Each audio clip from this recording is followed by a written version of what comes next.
Hello everyone, today I will be explaining the task 1.1p proof of concept for a moon robot simulation.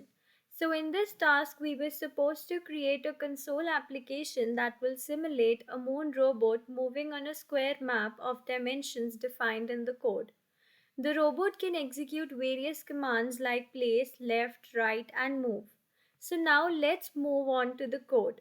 I have organized the code into three main files: program.cs, moonrobot.cs, and initialize.cs. Now in the program.cs, we have the robot controller class, which serves as the entry point of a simulation. Now in the main method, we initialize a robot function object and kickstart the moon robot simulation by creating a moon robot simulation object. Now in the moonrobot.cs,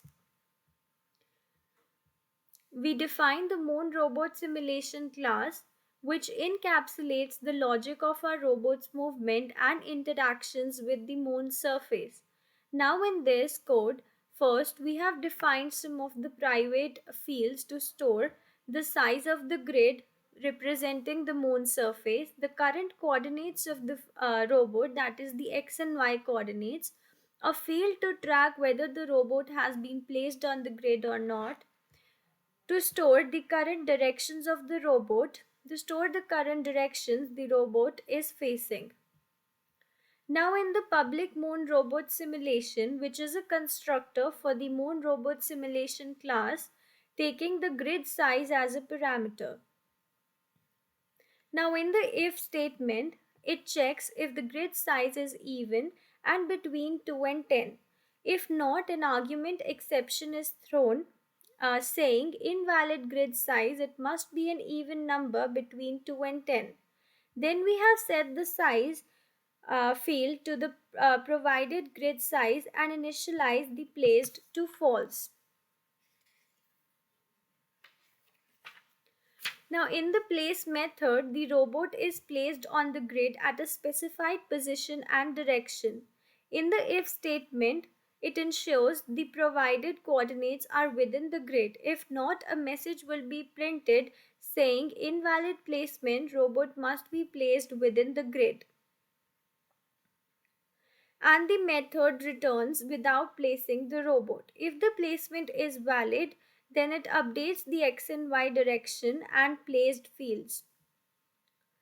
The move method is used to move the robot one coordinate in the direction it is facing.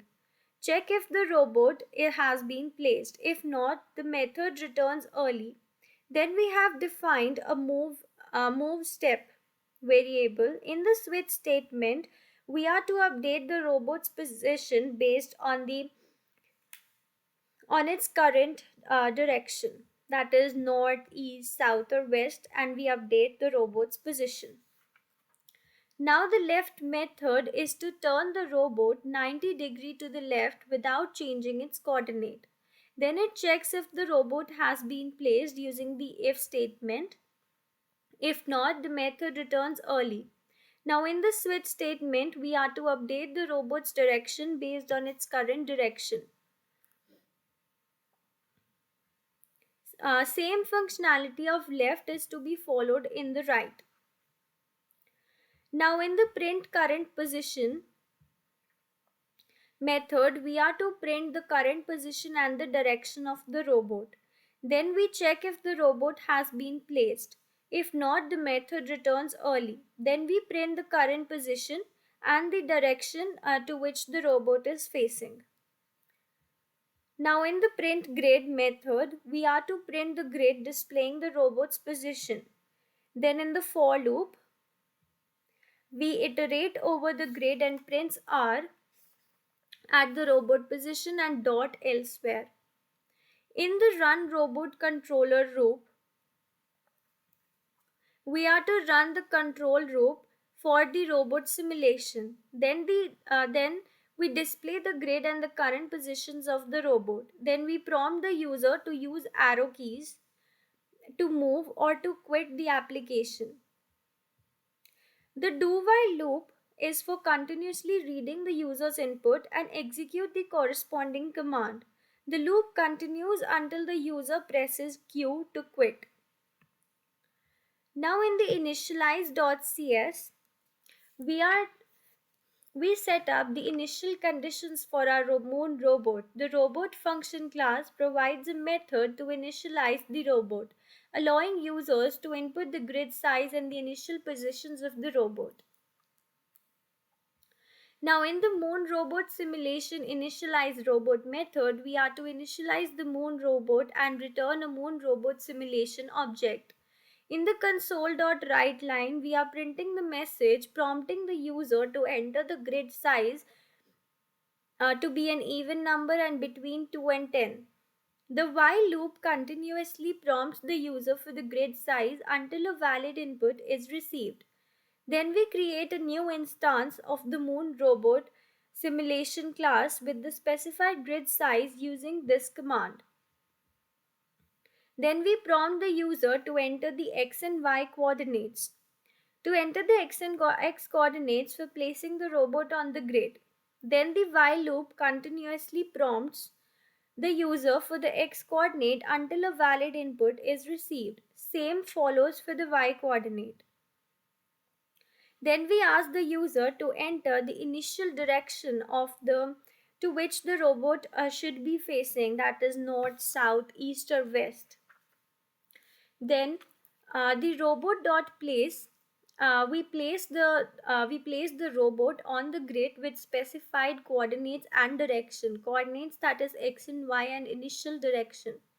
That's all for the code. Now I will run this code.